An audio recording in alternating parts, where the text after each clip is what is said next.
করে ঢাক বাজে না। আর সেই রাজাও নেই, সেই রানীও নেই, আর নেই রাজ্যপাল। এখন দুয়ারে পুলিশ জুজু, ফলে কেষ্ট এখন বড় বিপাকে। মাথা থেকে হাত সরে গেছে জেতার দিদি। এবার 2021-এর বিধানসভা ভোট পরবর্তী হিংসার একটি পুরনো মামলায় বড়সড় ধাক্কা খেলেন তৃণমূলের হেভিওয়েট নেতা অনুব্রত মণ্ডল। 30 লক্ষ টাকার ইট লুট এবং ভাঙচুরের একটা মামলায় সিউড়ি জেলা জজ আদালতে আগাম জামিনের আবেদন জানিয়েছিলেন অনুব্রত মণ্ডল, কিন্তু আদালত তার সেই আর্জি সরাসরি খারিজ করে দিয়েছে। রাজ্যে বিজেপি সরকার আসার পর মুখ্যমন্ত্রী শুভেন্দু অধিকারী ন্যায় বিচারের আশ্বাস দিলে ওই শুভেন্দু মণ্ডল শান্তিনিকেতন থানায় নতুন করে অনুব্রত মণ্ডল সহ 13 জনের বিরুদ্ধে লিখিত অভিযোগ দায়ের করে। উল্লেখ্য, অনুব্রত মণ্ডলের নির্দেশে কঙ্কালীতলা পঞ্চায়েতের উপপ্রধান মামুন শেখ ও তার লোকজন তার ইট ভাটায় হামলা চালায়। সেখানে ব্যাপক ভাঙচুরের পাশাপাশি প্রায় 30 লক্ষ টাকার ইট লুট করে নিয়ে যাওয়া হয় বলে অভিযোগ ইটভাটার মালিক শুভেন্দু মণ্ডলের।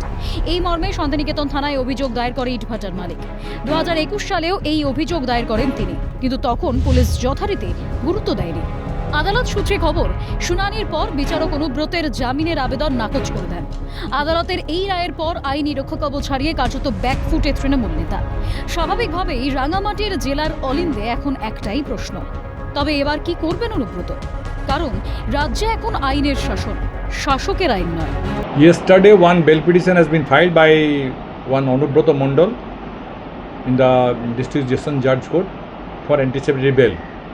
After careful considering the CD and the lower court record, the District Judge of Birbhum District has been pleased to reject the same. আশা করছি বিচার পাবো বলেই তো এগুলো জিজ্ঞেস করেছি।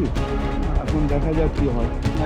এখন হুমকি কিছু আসেনি, এখন এই আমলে কোনো হুমকি টুমকি আসেনি।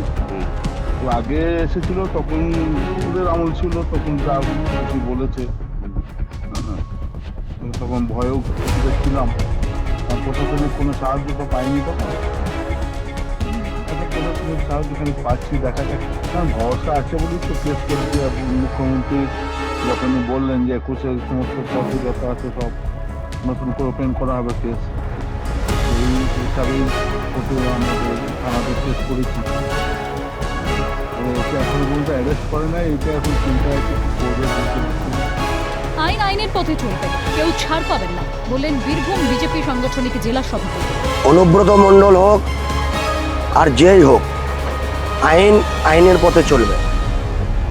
যেভাবে ওনারা লোকের কাছে অনৈতিকভাবে টাকা তুলেছেন, যেভাবে বিজেপির কর্মীদিকে গাঁজার কেস থেকে শুরু করে মিথ্যা কেসেও ফাঁসিয়েছেন, স্বাভাবিকভাবেই সরকারের যে স্ট্যান্ড, এই সমস্ত লোকদিকে ছাড়া যাবে না।